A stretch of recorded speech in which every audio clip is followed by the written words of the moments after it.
Bonjour. Bon, je commence à aller un peu mieux.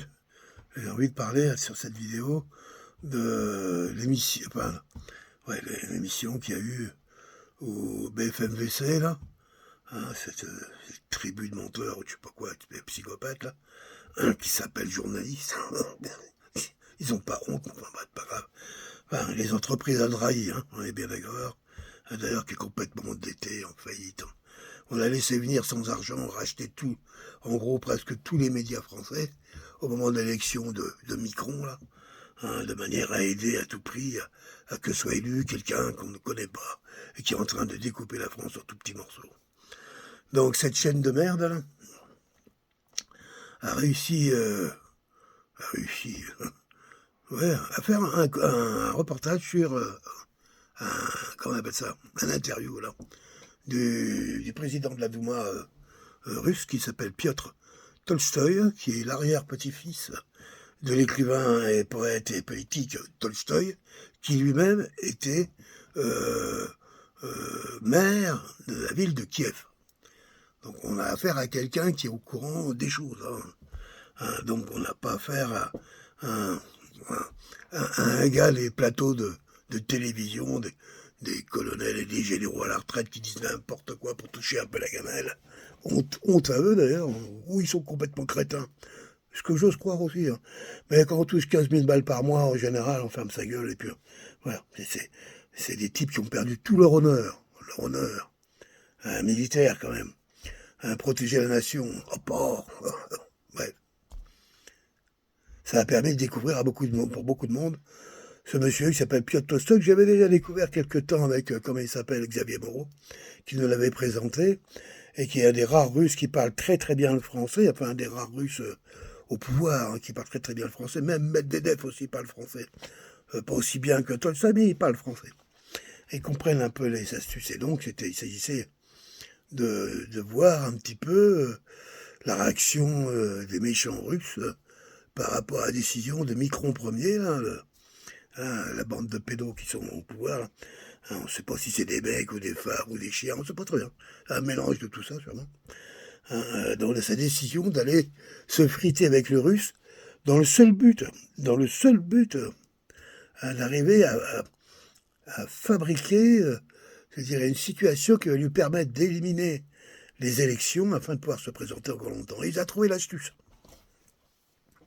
Entre-temps, en même temps que ce va-t-en-guerre d'opérette engageait mon pays, ma nation, mes enfants, mes petits-enfants, mes arrière-petits-enfants, enfin bref, ma famille. Quand je dis ma famille, je pense au sens large, le peuple français, à aller se faire bouffer, défoncer par les Russes. Et Piotr Tolstoï a eu exactement cette force extraordinaire de dire que quoi qu'il arrive, tout Français qui va se présenter là-bas sera massacré. Alors moi, je suis un peu les événements depuis le début et j'écoute pas toutes les conneries que racontent ces gens-là. Quand je dis depuis le début, depuis Maïdan, en 2014, j'avais déjà été assez effrayé par ce qui s'était passé, là, à avoir foutu le feu à ce bâtiment incroyable en mettant, je ne sais plus combien de personnes qui sont brûlées vifs hein, dans un bâtiment. Hein, un bâtiment ouais, à l'époque, Kiev a laissé faire. Alors, à l'époque, le patron de Kiev, comment il s'appelait, Porochenko, je sais plus quoi, un mec qui avait des trous dans la gueule partout, un monstre. Un monstre qui a laissé faire, voire même qui a, je dirais, encouragé ce schisme-là. Hein, bien sûr, ils n'ont pas fait ça par hasard, il y avait derrière automatiquement les autorités de tutelle, les grandes, hein, l'Angleterre et les États-Unis, bien sûr. Puisque lorsqu'aujourd'hui on parle de l'OTAN, on parle des États-Unis. Lorsqu'on parle de la France, on parle des États-Unis, même si le petit Micron, il joue un petit jeu parce que les autres ont compris que son cinéma, là, de va-t-en-guerre russe, parce que je pense qu'il se trompe. Je pense sincèrement que les Russes vont pas hésiter une seule seconde à balancer des missiles sur tout ce qui va se présenter qui sera dangereux. Hein, et ils vont pas hésiter une seule seconde. Imaginez, là aujourd'hui, actuellement, moi, c'est mes informations. Tolstoï le dit lui-même, hein, qu'il y avait 367 Français qui étaient déjà engagés dans les mercenaires, on va dire, ukrainiens, enfin, qui officient en Ukraine. Et sur ces 367, j'aime bien, je crois qu'il y en a 167 qui ont été déjà flingués. tués. Et encore ça, c'est des volontaires. Hein. Je te parle pas de d'une armée officielle. Alors là, ça va être une boucherie. Surtout quand tu vois des généraux, des gamelins, comme dit Moreau, là, en référence à ce général qui est ou crétin ou traître, qui a fait perdre la France à la Deuxième Guerre mondiale, mais peu importe, en lui disant, regardez à l'ouest, ils sont là-bas, et jamais ils passeront au pied. Bon, bref, tout le monde connaît l'histoire. Mon pays, la France, a toujours été dirigé depuis la République par des traîtres.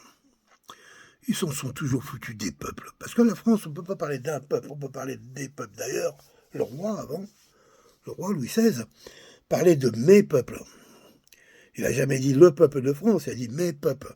Il se tenait compte à l'époque des langues et des cultures si différentes sur ce petit pays que j'ai connu dans mon enfance, voilà, qui est bien sûr aujourd'hui au fil des générations disparu, mais c'est pas si vieux que ça. Hein, une nation comme la mienne où on parlait sur tout le territoire une quinzaine de langues. 15, 20 langues différentes, totalement différentes. Hein. Vous pouvez parler des langues des Savoyards qui étaient une sorte d'italien. En Alsace, on parlait l'allemand. Dans le nord, là-bas, on parlait, je sais plus quoi, enfin bref, le celte, le saxe. En Bretagne, bien sûr. Il y a encore en Bretagne, il y a encore à Rennes, je crois, le Parlement breton, donc qui est devenu presque un truc touristique. Hélas, hélas. Enfin bref, tout ça pour dire que la France était un melting pot culturel de, de différentes cultures qui avaient réussi à trouver dans un royaume une certaine harmonie et une paix. Qui est bien sûr, dès qu'il y a de la paix quelque part, qui c'est que ça veut venir? Les haineux, toujours les mêmes. C'est-à-dire ceux qui ont tué le Christ. Oui, oui, et leurs descendants, mais c'est les mêmes. Hein, les gens qui ont comme Dieu une sorte d'animal haineux, qui juge, qui condamne, bref, une ordure, quoi. Hein, ils appellent ça Yaya. Hein. Oui, je sais comment il s'appelle, mais moi, Yaya, ça me suffit. Hein. Donc, je m'emballe un peu, vous allez me dire, ah oui, il est anti... avec l'âge, oui, il y a des aspects chez moi qui deviennent anti-con, anti-menteur, anti-magouilleur, anti-tricheur, anti-stupide, anti-crétin, tout ce que cette presse dégueulasse déverse à longueur de journée dans la tête d'abrutis qui se laisse abrutir, je dis bien, par fainéantise de fermer la télé. Hein, parce que quand tu écoutes du TF1, du LCI, tout ça c'est la même chaîne, hein, tu as des noms différents, c'est la même cam. Hein. Qu'est-ce que c'est que ça? Ah, oui. Je fais une pause parce que je ne sais pas ce qui se passe sur ma vidéo. Encore quoi cette histoire? Désolé.